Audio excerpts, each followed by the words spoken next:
Title: 4 True Warehouse Worker Horror Stories. The scanner in my hand beeps. A package has to be picked and packed every 7 seconds. My manager is hovering nearby, a human stopwatch. "You're falling behind," he says. "The bathrooms are a 5-minute round trip. You do the math. That isn't a hypothetical. For thousands of workers, it's a daily reality. It's a reality where your own human needs become a liability. We click a button, and the next day, a box just appears on our doorstep. It's like magic. But behind the curtain of that magic is a system of unbelievable pressure, surveillance, and physical punishment. The transportation and warehousing sector has one of the highest rates of serious injury of any industry. And for every accident that gets officially reported, there are countless other stories of hardship and danger that just go unheard. These aren't just numbers on a spreadsheet. They are people pushed to their breaking point. Today, we're telling 4 of their stories. These are the real-life horrors faced by the people who pay the price for our packages. Story 1. The Man Who Worked Himself to Death. Our first story is about a man who did everything he was supposed to do. Jeff Lockhart Jr. was 29 years old, a husband and a father of 3, working as a temp at a massive fulfillment center in Chester, Virginia. He was a big, strong guy, known for a work ethic that just wouldn't quit. All he wanted was to turn that temp gig into a stable, permanent job to provide for his family. And he figured the only way to do that was to be the best, the fastest, the most dedicated guy on the floor.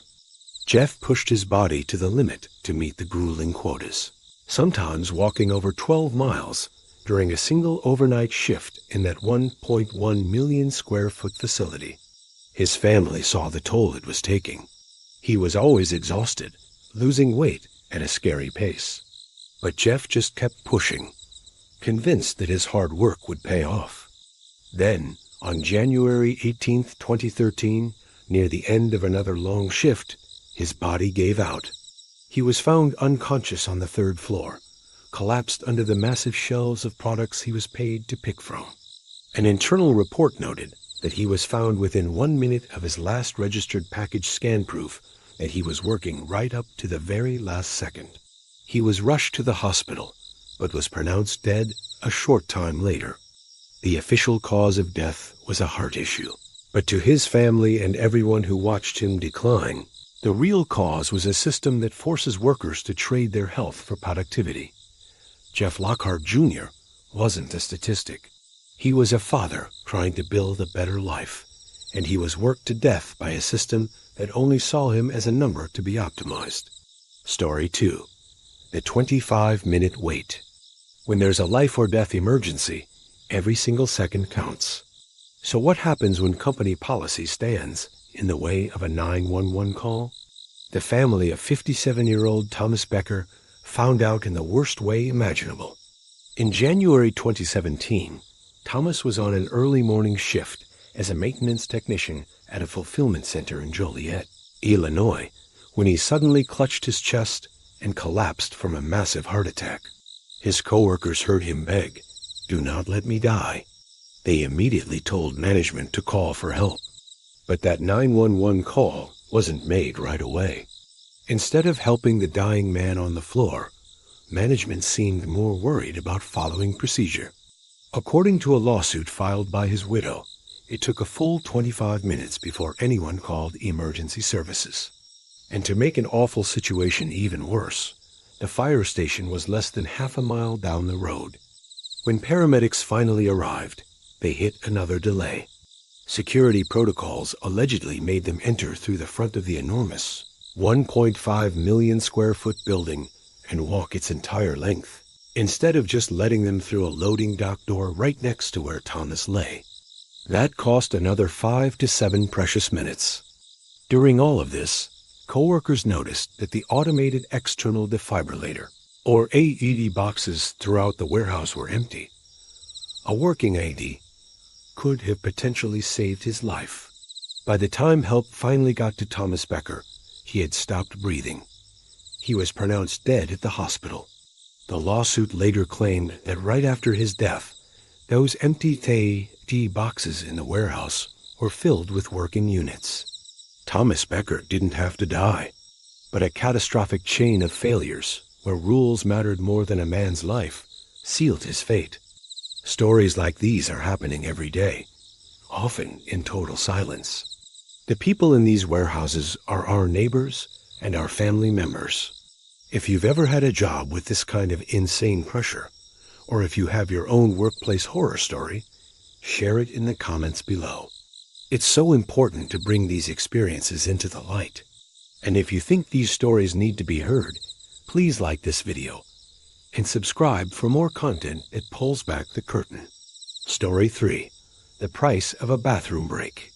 The pressure in these warehouses isn't just about speed. It's about being watched constantly. Every single second is monitored. Workers are tracked through their scanners, which log something called time off task. Any pause, whether it's to ask a manager a question, stretch a sore back, or go to the bathroom, gets recorded. Too much time off task can get you written up or even fired. This creates an atmosphere of pure anxiety and desperation.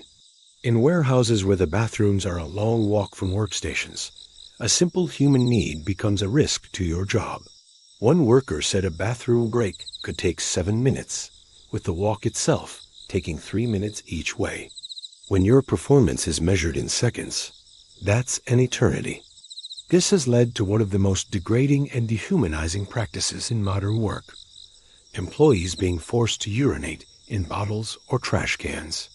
A survey of warehouse workers in the UK found that nearly 3/4 of them were scared to use the bathroom because they feared missing their targets. It's a choice between your dignity and your paycheck. And this isn't just a few isolated incidents. It's a systemic issue that comes from a culture that puts efficiency above basic humanity.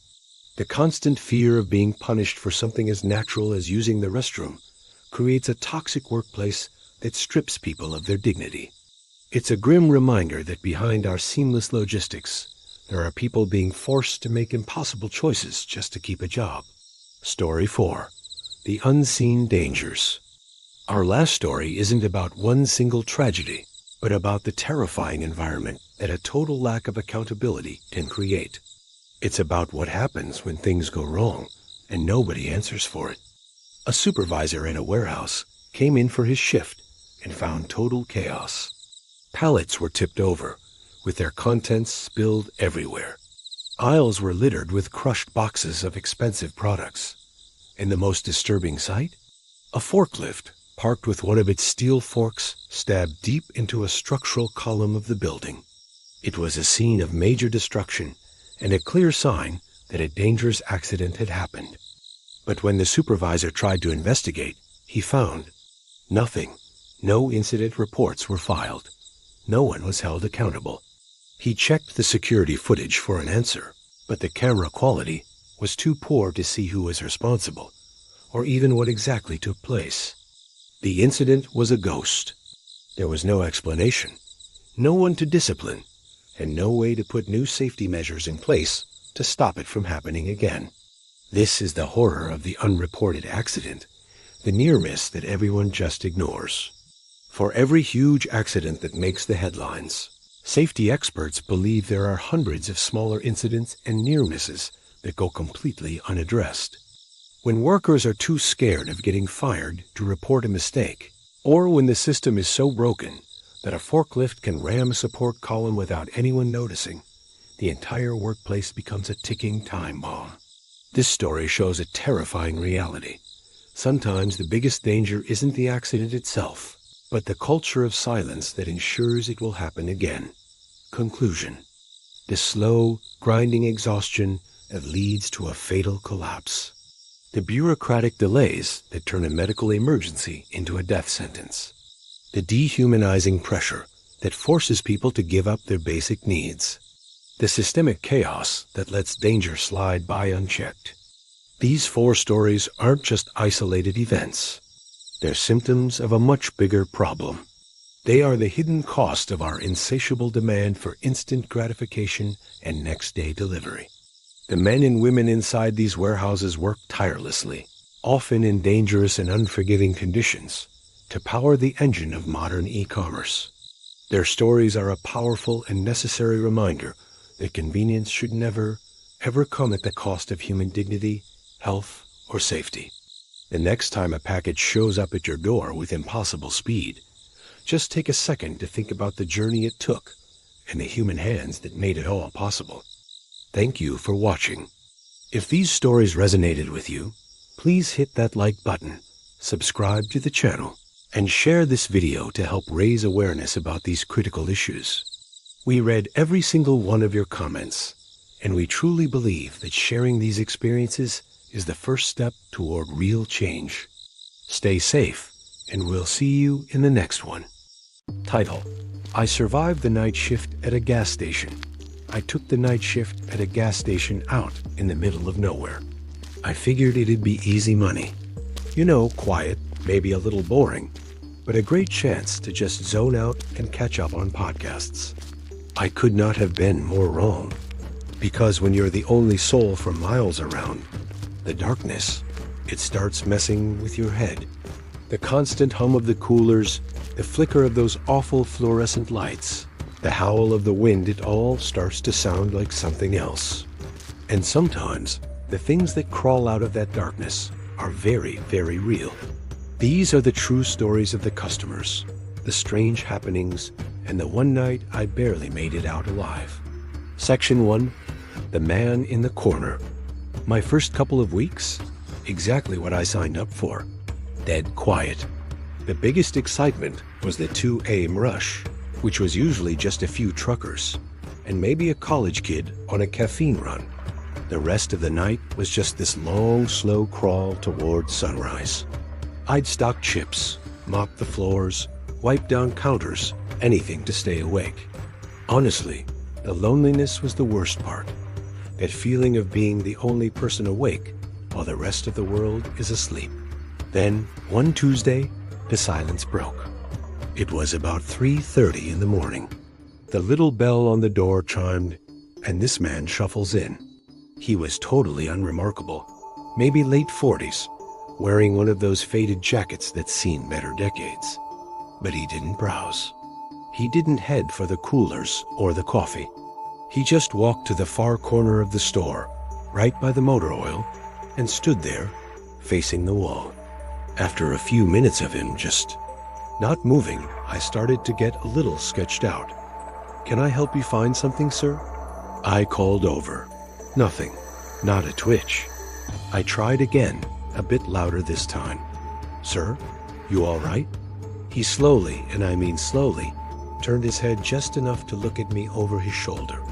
His eyes were wide and just vacant.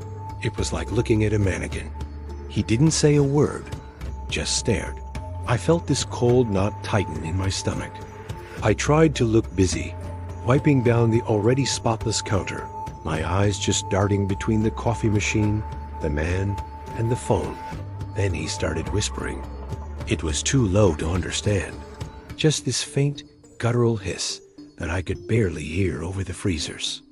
This went on for what felt like forever, but it was probably only 10 minutes.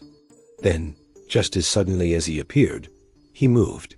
He walked straight to my counter with this stiff, unnatural gait. He stopped right in front of me and bam, slammed his open palm flat on the surface. The sound just echoed in the empty store. He leaned in close, so close all I could hear was his ragged, heavy breathing. All I could smell was stale cigarettes and something else, something metallic. I was completely frozen. My brain was screaming, but my body just locked up. I stared into those empty eyes, just waiting for whatever was about to happen. And then, nothing. He straightened up, turned around without a single word, and walked right out the door, vanishing into the pre-dawn gloom. The second that door closed, I locked it and slid down to the floor behind the counter, my heart pounding against my ribs. I stayed there until the first rays of sunlight hit the parking lot. That was the first time it really hit me. The night shift wasn't just boring. It could be terrifying. Section 2. The sound in the back A few weeks went by. I saw my share of strange people after the man in the corner, but nothing that shook me up that badly. You get used to the drunks arguing with the air, the exhausted travelers that look like ghosts. You learn to put up a wall. What you never get used to are the sounds. The station was old, and it groaned and settled like an old house. You hear things. So one night, I'm doing the most tedious job I can think of, reorganizing the candy bars by color. Suddenly, this massive crash comes from the back storeroom. It sounded like a whole shelf of boxes just came tumbling down. I sighed, mostly just annoyed at the mess I was about to have to clean up. I walked over to the storeroom door and tried the handle. Locked. That's weird. I'm the only one here. I always keep it unlocked during my shift in case I need to grab something. Then I heard it. A faint shuffling sound from the other side of the door. "Hello?" I called out, my voice shaking a little. "Is someone in there?" Silence. The annoyance was quickly turning into straight-up fear. I thought, maybe another employee came in super early, and I just didn't see them? "Hey, it's just me. I'm coming in." Again, nothing. My heart started hammering. The only way that door could be locked is from the inside. There's a deadbolt, but it's old and rusted. You practically have to throw your shoulder into it to get it to slide shut. My hands were trembling as I fumbled for the master key on my belt. I slid it into the lock, turned it, and shoved the door open, bracing myself for whatever I was about to see. The room was exactly how I left it, not a single box out of place. The shelves were neat. The floor was clean. It was completely silent. I took a few steps in, my eyes scanning every single corner. It made no sense. I know what I heard. And then I saw it. In the middle of the dusty floor, there was a single perfect footprint. It was wet, like someone had stepped in a puddle, but it hadn't rained in days. It was facing the back wall, and the small window on that wall, a window that had been painted shut for as long as I'd worked there, was now propped open just a tiny crack. I never found out who or what was in that room. Management just said I was probably tired, that a building makes noises, but they couldn't explain the footprint, and they couldn't explain how a painted shut window opened itself. It's just one of those things that stays with you, a question you'll never have an answer to. These stories are just a glimpse of what goes on when the rest of the world is sound asleep. And believe me, there are more. If you're finding this unsettling in a good way and want to hear more of it, consider subscribing. It really helps me know that you're enjoying this kind of content. Section 3. The Night I Quit. This is the story of my last night. The one that made me swear I would never work another graveyard shift as long as I live. This one wasn't creepy or unexplained. It was brutally real. It started out as the quietest Tuesday I'd ever had. After one, not a single car. It was just me, the buzzing lights, and the endless blacktop. To pass the time, I decided to deep clean the coffee machines. I had them all taken apart, scrubbing away at months of grime, when I saw headlights sweep across the parking lot. But they didn't pull up to a pump. They cut their lights and coasted to a stop right in front of the doors. My stomach just dropped into my shoes. Two figures in dark hoodies and face masks jumped out. Before I could even process what was happening, they burst through the door. One of them had a gun, a real black, terrifyingly serious-looking gun. "Open the register," the one with the gun said. His voice was muffled, but it was steady. "All of it, now." The other guy vaulted over the counter and started shoving cartons of cigarettes into a duffel bag. You can watch a million movies and read all the safety pamphlets in the world, but it doesn't prepare you. Your body just goes on autopilot. My hands were shaking so bad I could barely punch the keys on the register. The drawer popped open. I just pulled the whole tray out and slammed it on the counter. The gunman scooped all the cash into the bag. My training finally kicked in comply. Don't make sudden moves. Don't be a hero. He has the money. They'll leave." But they didn't. The gunman looked right at me, his eyes cold and empty over the mask. "Get in the back room." And that's when time just stopped. Of all the things you fear during a robbery, that's the absolute worst. Being moved to a second location. You know, that's where the stories go from bad to tragic. And I knew, with this sickening certainty, if I went into that back room, I wasn't coming out. "No," I said. It was my voice, but it sounded like a stranger's. He took a step closer, the barrel of the gun now just inches from my face. I said, "Get in the back." "You have the money," I said, my voice shaking, but somehow firm. "Just go." We just stared at each other for what felt like an eternity. The only sounds were the humming coolers and my own frantic heartbeat in my ears. I braced for the bang. I braced for everything to just go black. Then his partner yelled from behind the counter, "Come on, let's go." The gunman hesitated for one more second, then snatched the bag and ran. They were in and out in less than 60 seconds. The moment that door slammed shut, my legs just gave out. I collapsed right there on the floor, just gasping for air. The cops showed up a few minutes later. I must have hit the silent alarm without even realizing it. They were never caught. I gave my statement, walked out into the cool morning air, and I never set foot in that gas station again. Conclusion. Working the night shift, it's not just a job. It genuinely changes you. You start to see the world in a different way. You learn that the quiet of the night isn't peaceful. It's really just a curtain, hiding all the things most people never have to see. The constant low-grade anxiety, that feeling of being a lone target in a glass box, it just grinds you down. It's a special kind of stress you carry with you long after the sun comes up. I survived my time there, but it definitely left its mark. I still have trouble sleeping some nights, and during those long, quiet hours, I still think about that lonely stretch of highway. I will never forget the things I saw working the night shift. Let me know in the comments if you've ever had a creepy night shift experience of your own. Stay safe out there. Title: Security camera caught my coworker's last shift. I was just doing a routine check of last night's security tapes. It's how I close out every week, something I've done 100 times. This time, though, it was different. This was the footage from my coworker Alex's last shift. He'd put in his 2 weeks. We all had a slice of the sad little sheet cake in the break room, and that was it. He was moving on. All I had to do was scan the video, make sure everything was locked up tight, and file the recording. Standard stuff. But what I saw was so strange, so chilling, that I'm still trying to wrap my head around it. I'm not even sure I should be showing this to anyone. My first thought was, can I get fired for this? I actually had to look up the company handbook this morning. It's all in there. The usual policies about monitoring common areas for safety and asset protection. We all sign the papers when we get hired.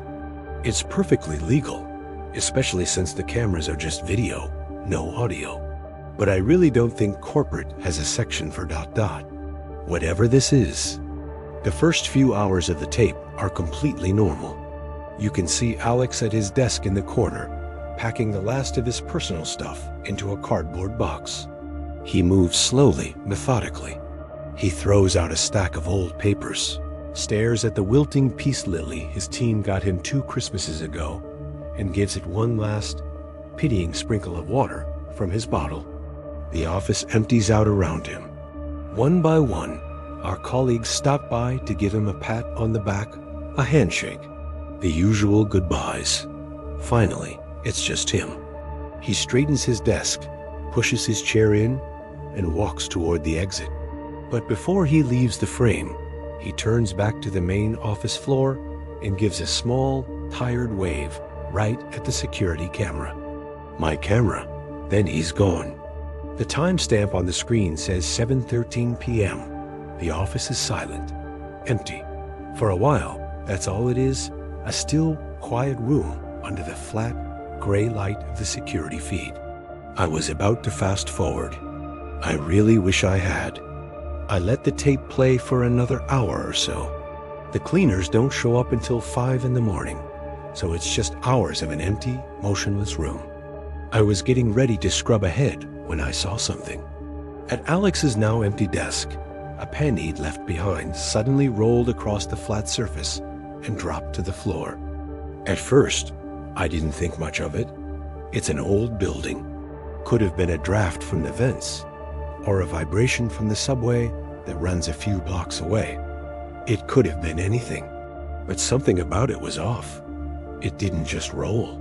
It looked like it moved with a purpose. I rewound the footage, played it back. Pause, rewind, play. For over an hour, the pen is perfectly still. Then, in a single smooth motion, it travels about 1.5 feet and clicks onto the linoleum. There was no shaking beforehand, no tremor. It just went. A cold knot started to twist in my stomach. It was probably nothing, I told myself. It had to be. So I kept watching. I let another hour go by. The timestamp reads 9:32 p.m. My eyes were starting to glaze over, staring at the same static shot. I was looking at Alex's desk, right where the pen had fallen, when my focus drifted to the plant he'd watered. The sad, drooping peace lily. It was visibly wilted when he left, leaves hanging low over the pot.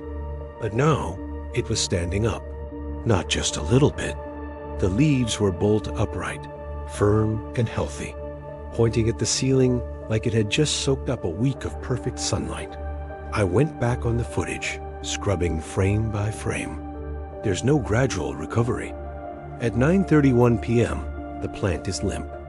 At 9:32 p.m., it's rigid. It was like watching a time-lapse of a flower blooming, but it happened in a blink.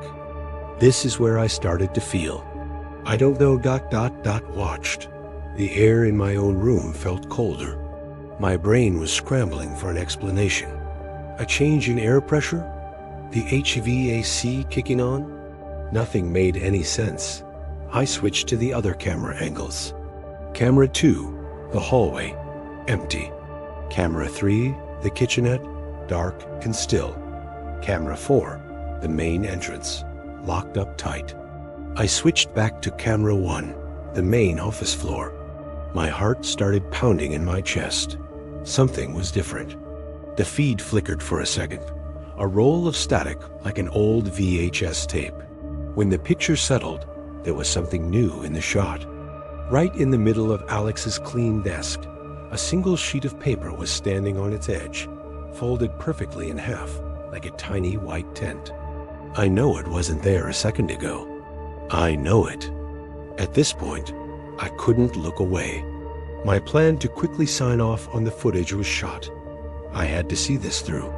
I started fast-forwarding, eyes glued to the screen, scanning for any other flicker of movement, any other impossible thing. The hours flew by on the timestamp. 11 p.m., midnight, 1 a.m. The only sound in my room was my own breathing, and then I saw it. I slammed the spacebar to pause, my hand shaking. I'd seen a flicker of movement near the back of the office, in the deep shadows by the kitchenette.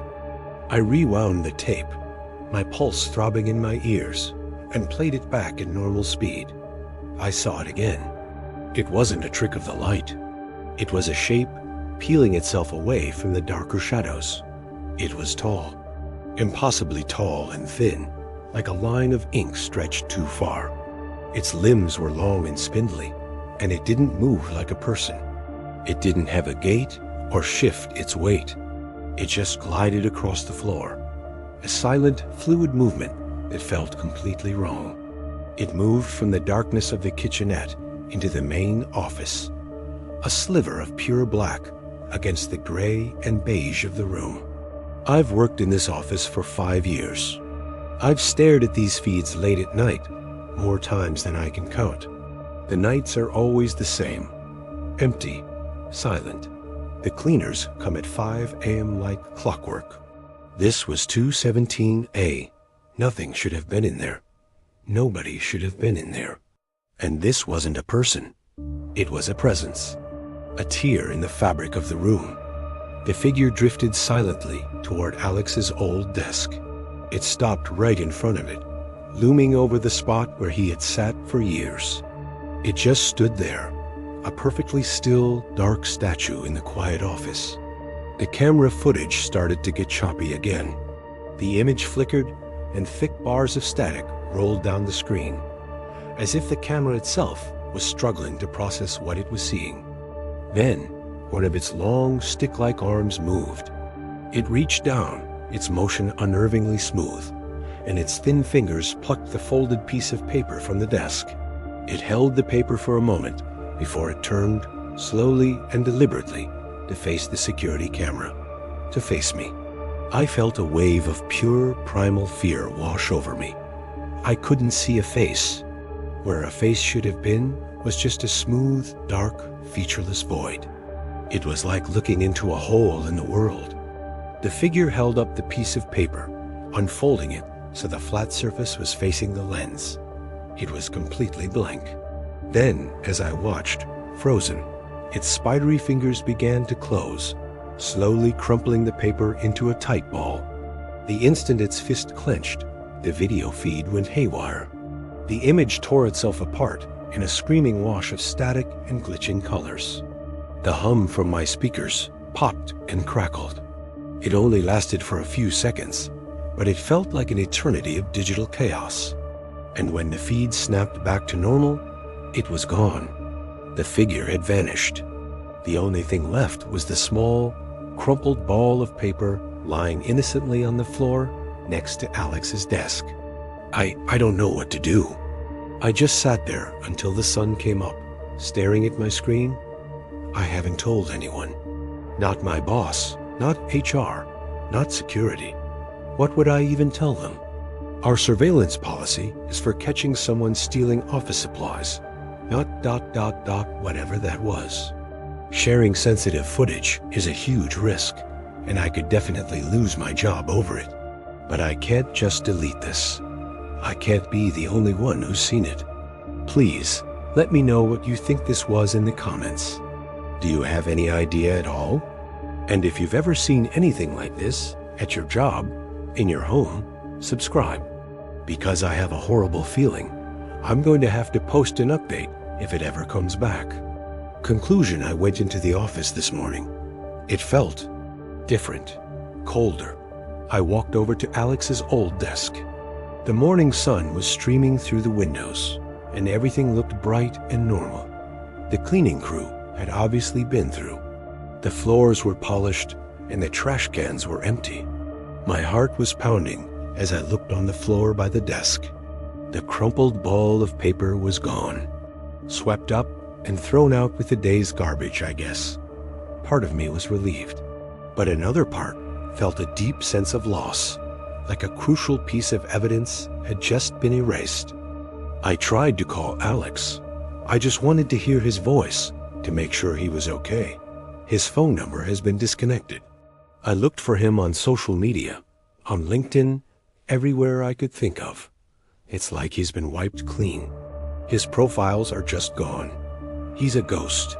It was his last shift. He was supposed to be starting a new life, a new job. But after seeing what I saw, I'm not so sure he just quit. Watching him wave goodbye to the camera, it feels different now. It feels final. I'm not sure he left the building alone that night. And now I have to keep watching. I have to review the tapes every single night. I have to know if it comes back. This footage doesn't feel like a recording anymore. It feels like a warning. Title: A night maintenance worker's final recording. The view is from a shaky body cam, the audio muffled by the rustle of clothing against the mic. The ambient hum of fluorescent lights is a constant presence. A man's face, round and etched with laugh lines, leans into the frame as he fiddles with the camera on his chest. All right, Martha, here we go. He glances at his watch, 10:03, officially on the clock for the last time. 30 years I've been walking these halls, and I swear they added a new one last week just to spite me. You said I should mark the occasion, so here I am, wearing a body cam, like on one of those cop shows you love. Except my biggest bust is usually a leaky urinal in the faculty lounge. He lets out a warm, breathy chuckle. The camera view steadies, revealing a long linoleum hallway in what looks like a university building. A large janitorial cart sits nearby. He grabs its handle, and it rattles as he begins to push it along. So this is it, a grand tour. 30 years of my life, all packed into this north tower. They say if you stand in the main atrium at midnight, you can still hear the ghost of Professor Albright going on about quantum physics. Well, I've been here at midnight for 30 years. The only thing I've ever heard is the ice machine down in the cafeteria having some kind of breakdown. Still, you never know. Maybe tonight's the night. Maybe he'll pop up to wish me a happy retirement. First stop, same as always. Quick sweep of the ground floor lobby. You know, for all the ghosts in their muddy boots. They built this place in the 60s. Solid. But all these old buildings, they breathe. They make noises. After a few years, you learn the difference between the pipes settling and, well, other things. The new guys never last. They hear a little creak in the library stacks, and they're halfway home before their supervisor can even answer the radio. Not me. Me and this building, we've got an understanding. It groans, I sweep, and we both pretend the other isn't slowly falling apart. He starts sweeping, the rhythmic scrape-scrape of the push broom the only sound. His movements are practiced, efficient, lost in the routine. I remember when our Jimmy was just a kid. Brought him here one Saturday, and he thought the place was a castle. He ran up and down this very hallway, his little sneakers squeaking on the fresh wax. Now his own kids getting ready for college. Time, Martha? Just slips right through your fingers like dust. 30 years. Tomorrow, I'm not setting an alarm. I'm going to sleep until the sun is so high, it's banging on the window, demanding I get up. Then you and me, we're getting in the car, and we're just gonna drive. No map, no destination, just drive. Section 1, the first anomaly. He finishes sweeping and pushes the cart toward the university library. He shoves the heavy, dark wood doors open, revealing a vast, cavernous space. Desks and chairs sit in perfect silent rows, stretching into the gloom beyond the weak overhead lights. All right, library time, the cathedral of silence. I've always hated mopping this floor. It's original marble. Shows every single scuff mark, every single drop of water. You mop a section, turn around, and it looks like a whole army's marched through.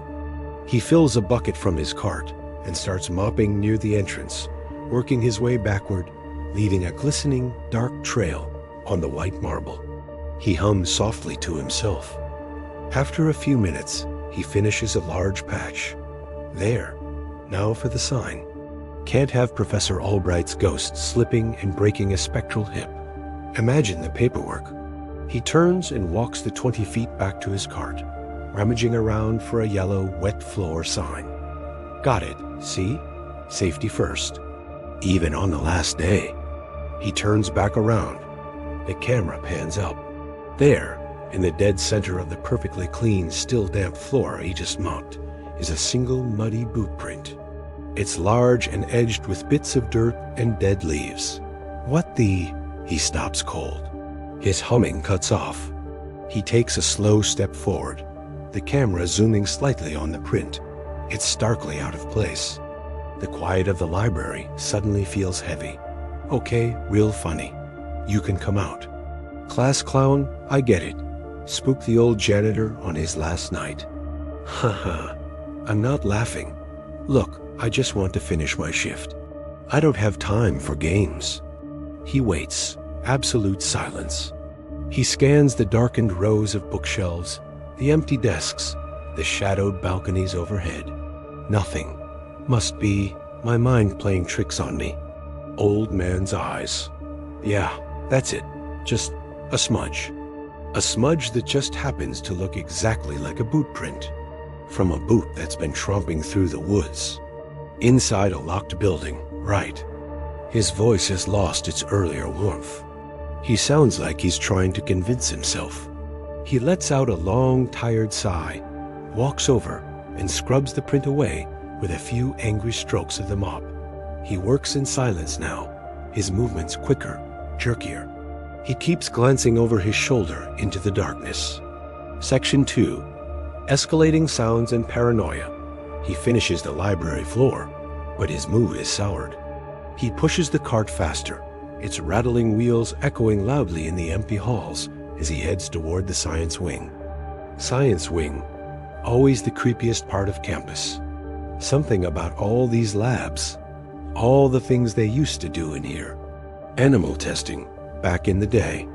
Martha, you remember that story about old Dr. Elias? The one who, well, never mind. Just stories. He enters a long corridor lined with labs, each door marked by a small, wired glass window. He's supposed to check that each one is locked.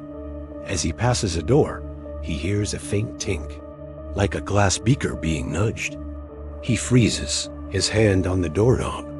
He leans in, pressing his face to the small window. The lab inside is dark, filled with the hulking shapes of equipment. Hello? Anybody in there? The building's closed. Silence. He waits a full minute, his breath fogging the glass. He pulls a long ring of keys from his belt, the jangling loud and sharp in the quiet hall. Probably just the air conditioning, making the glass rattle. That's all. It's an old building. It breathes. He continues, but his pace is slower now. He's trying the door to a large lecture hall when another sound comes from the floor directly above him. A distinct, heavy scrape. The sound of a desk chair being dragged across a concrete floor. He flinches, looking up at the ceiling. His breathing is audible now. No way. The whole B wing is locked for the summer. Floor 2 is empty. I checked the schedule. I'm the only one in this whole damn place tonight. I am the only one here. He's muttering to himself, his voice a low, nervous tremor. He abandons the doors and shoves his cart toward the main stairwell. Okay, Artie, get a grip.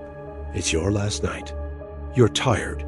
30 years of nights has to catch up with you, eventually. You're hearing things. That's all it is. Just need some coffee. Just gotta get to the staff room. Section 3. The locked door, he bypasses the staff room, instead heading down a set of concrete stairs into the basement. The air grows cool and damp. Bare bulbs in wire cages cast a weak yellow glow. Boiler check. Gotta check the boiler. Always hated this part. It's a maze down here, so easy to get turned around. He navigates a labyrinth of humming pipes and massive silent machinery, shining his light on a row of identical, heavy metal doors. B11, B12, B13. He stops. The body cam's light settles on the door for storage room B13. It's slightly ajar. On the floor in front of it lie a heavy industrial padlock and hasp. The lock isn't broken. It's just open. No, this door is never open. It is always locked. Facilities manager's orders. They keep old university records in there, stuff from before computers. I haven't seen this door open in 20 years. He inches forward. The darkness inside the doorway is absolute, a solid block of black. Hello? Is someone in there? This is a restricted area. His own voice echoes back at him. Nothing else. He stands there for a long time, his breathing ragged. I should call this in. Call security right now. He reaches for the radio on his shoulder, then stops, his hand trembling. You know what? It's my last night. I'm not getting tangled in some report that'll keep me here till dawn. Some dumb kid probably broke in. They're long gone. I'm gonna lock it. And I'll leave a note in the morning log. That's it. His hands shake as he picks up the padlock. It takes him 2 tries to fit the hasp back on the door. He shoves the lock closed. It snaps shut with a loud, final-sounding thud. He tugs on it hard. Secure?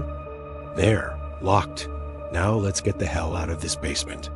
Section 4. The confrontation. He practically runs from the basement, leaving his cart behind. He takes the stairs 2 at a time, his breath coming in heavy, panicked bursts. He emerges in the main administration wing, a long carpeted hallway lined with offices. Okay. Just the offices to check. Then the final walkthrough, and I'm out. Out for good. 45 more minutes, Artie. You can do this. You're fine. It is just kids. Pranksters.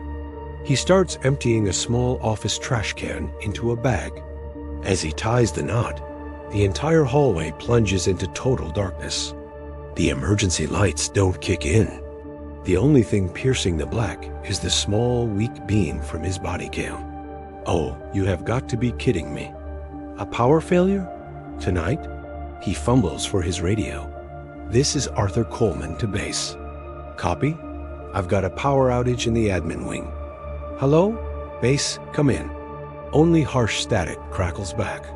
And then from the far end of the pitch-black hallway, a new sound. A soft, rhythmic, wet shuffling. Asterisk sheath thump. S-H thump.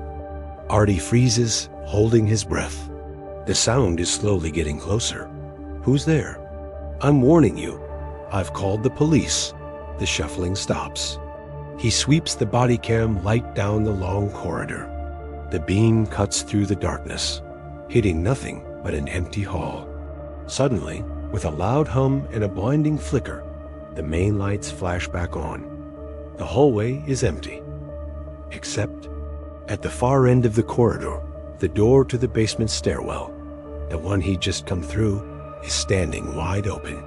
Section 5. The climax? No. No. Artie's voice is a choked whisper. Pure terror takes over. He turns and runs, abandoning everything. His only thought is escape. The camera shakes wildly, his gasping breaths loud and painful. The sounds follow him. The wet shuffling seems to be right at his heels. A classroom door he runs past slams shut with a deafening bang just after he clears it. A shrill alarm begins to blare from a distant wing.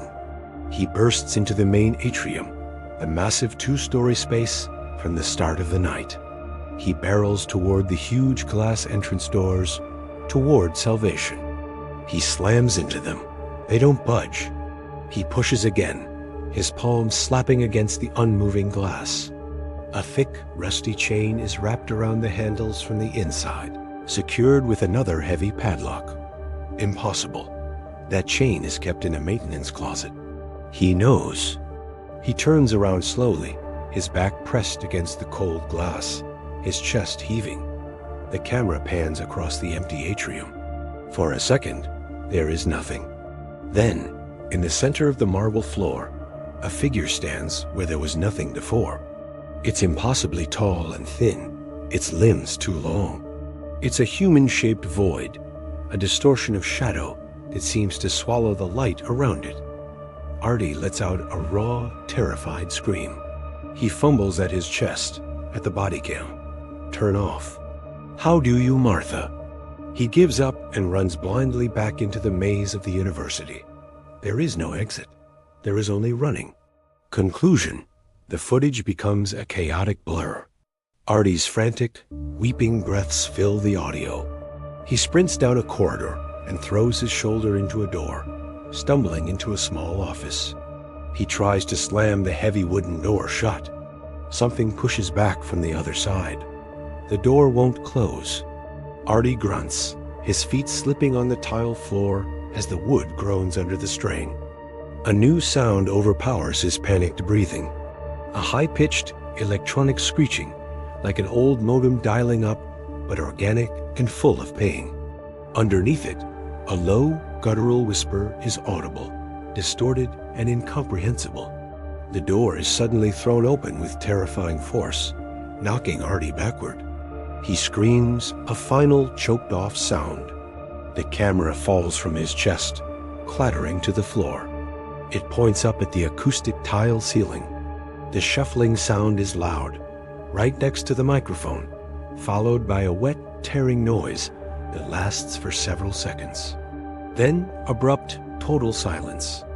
The camera continues to record the dusty ceiling tiles for a full 30 seconds before the footage cuts to a loud burst of static, and the recording ends. Title: 4 True Restaurant Employee Horror Stories. The restaurant was finally empty, but I couldn't shake the feeling I was still being watched. He'd been staring for the better part of an hour, long after his plate was cleared. Now, standing in the empty, dimly lit parking lot after my closing shift, I saw his car, idling in the far corner. The second I opened my door, his headlights sliced through the darkness, and his engine revved. My shift was over, but my nightmare was just beginning. What you just heard is a glimpse into one of the 4 terrifying, true stories we're sharing today. These are real accounts from restaurant workers who clocked in for a totally normal shift, but ended up living through a nightmare. Look, the service industry has its share of rude customers and rough days. We've all heard those stories. But sometimes an encounter goes way beyond rude. It turns hostile, threatening, and genuinely dangerous.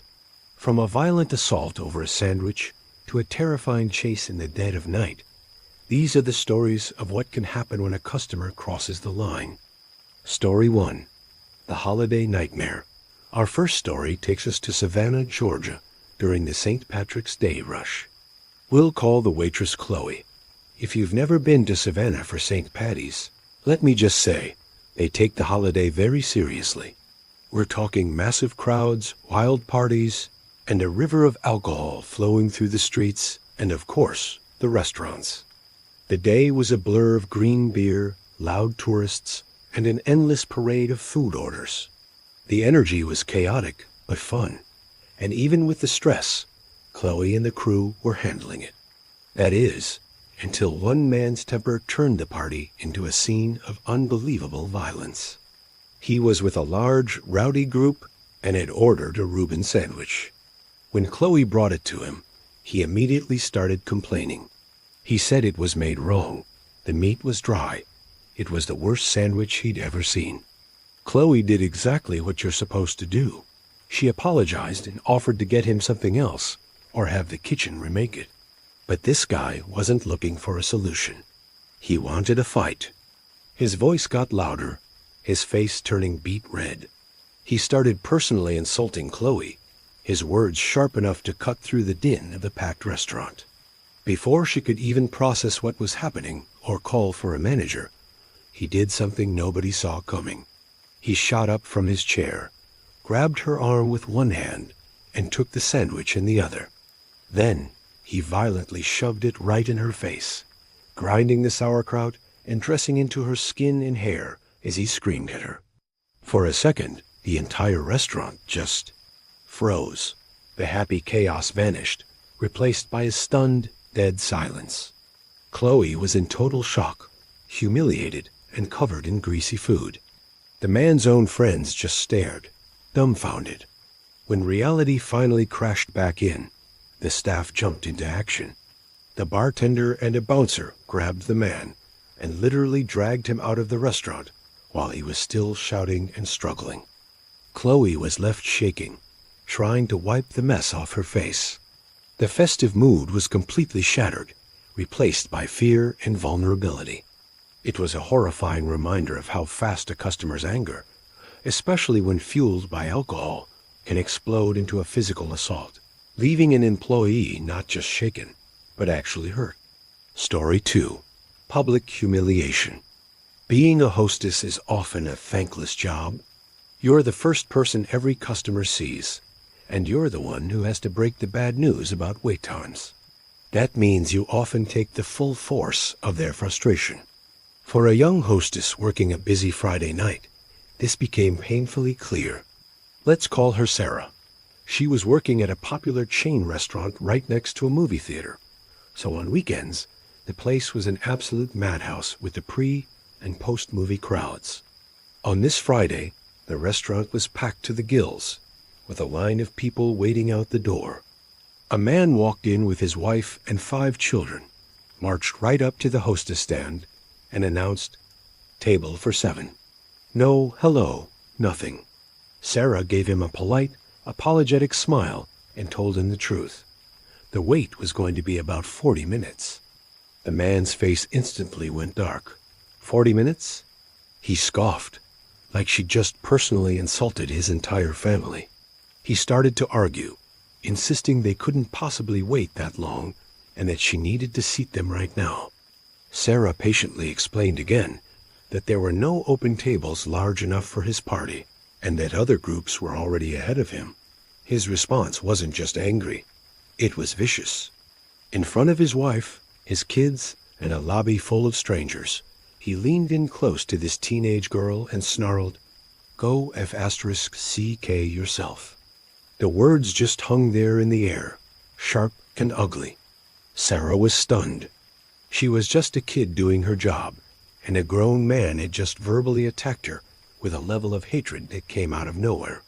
His wife looked horrified, pulling on his arm and telling him to stop, but he just shook her off.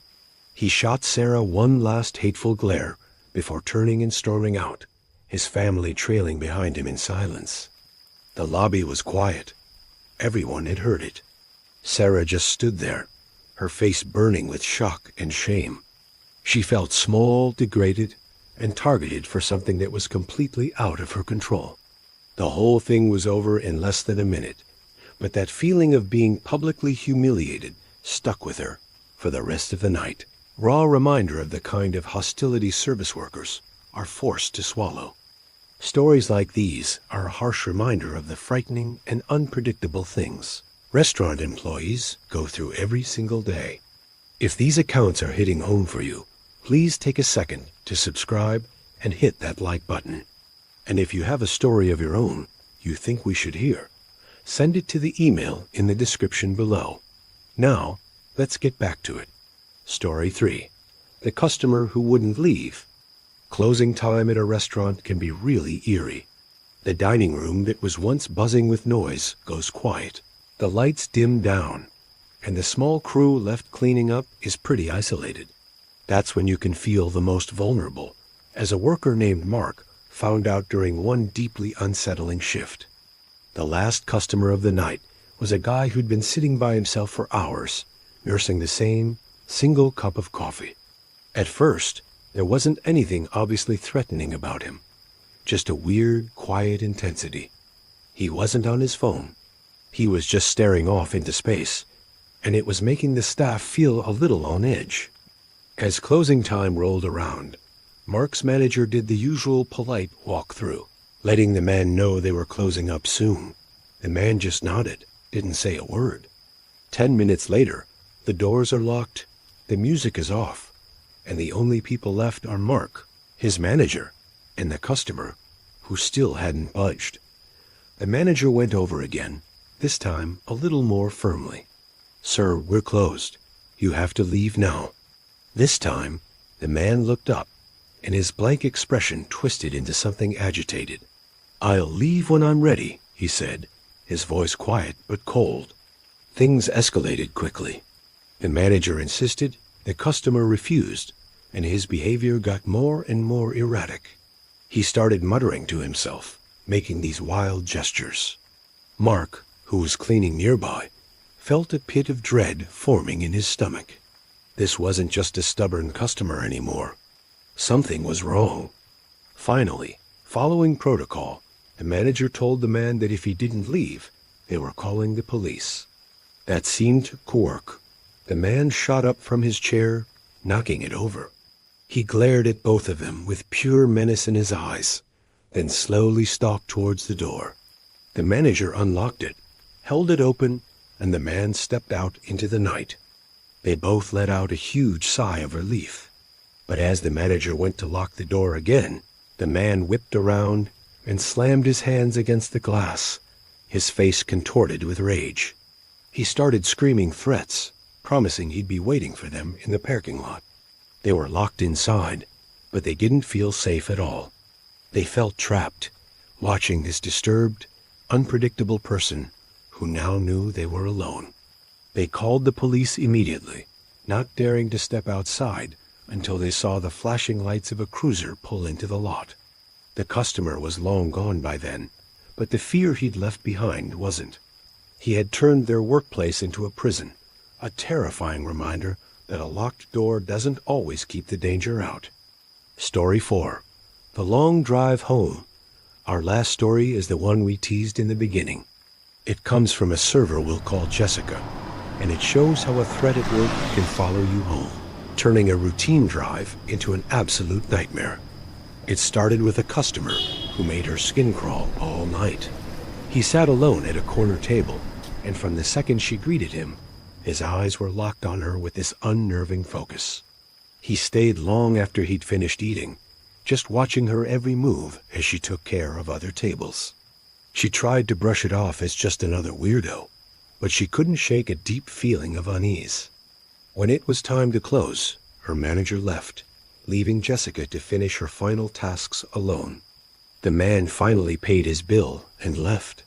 As she locked the front doors, she glanced across the dark parking lot and saw him. He wasn't leaving. He was just sitting in his car, parked in the shadows at the far end of the lot. A wave of pure fear washed over her. She tried to rationalize it. Maybe he was waiting for someone, or on the phone. She flew through her closing duties, her heart hammering in her chest. Grabbing her keys, she took a shaky breath and stepped out into the cold night. The instant she unlocked her car, his headlights flashed on, pinning her in a sudden, blinding glare. His engine revved.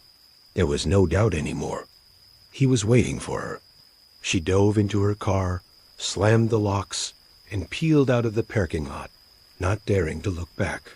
But when she glanced in her rearview mirror, her worst fear was confirmed. His headlights were right there. He was following her. Panic took over. She was on a dark, nearly deserted road, miles from home. There was no way she could lead him there. She started making random turns, desperate to lose him, but he stuck to her, sometimes getting so close she thought he'd hit her bumper.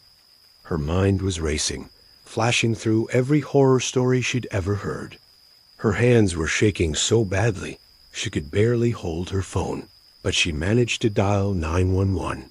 In a choked, panicked voice, she explained that a customer from work was chasing her, and she was terrified. The dispatcher on the other end told her to stay on the line and drive straight to the nearest police station, guiding her with directions. With the dispatcher's calm voice in her ear, she focused on one thing: driving, getting to safety. The man was still right behind her, relentless. But as she followed the dispatcher's route and got closer to town, she saw them, the blessed sight of flashing red and blue lights in the distance. She pulled into the police station lot like she was told, and the car that had been hunting her suddenly swerved and sped off into the darkness. Jessica just sat in her car, sobbing and shaking, as an officer walked up to her window. She was safe, but the terror of being hunted like that stuck with her. It was a harrowing reminder that for some people, the danger doesn't stop when you clock out. Conclusion: the stories you heard tonight aren't just entertainment. They're the real experiences of people in an industry that most of us use all the time.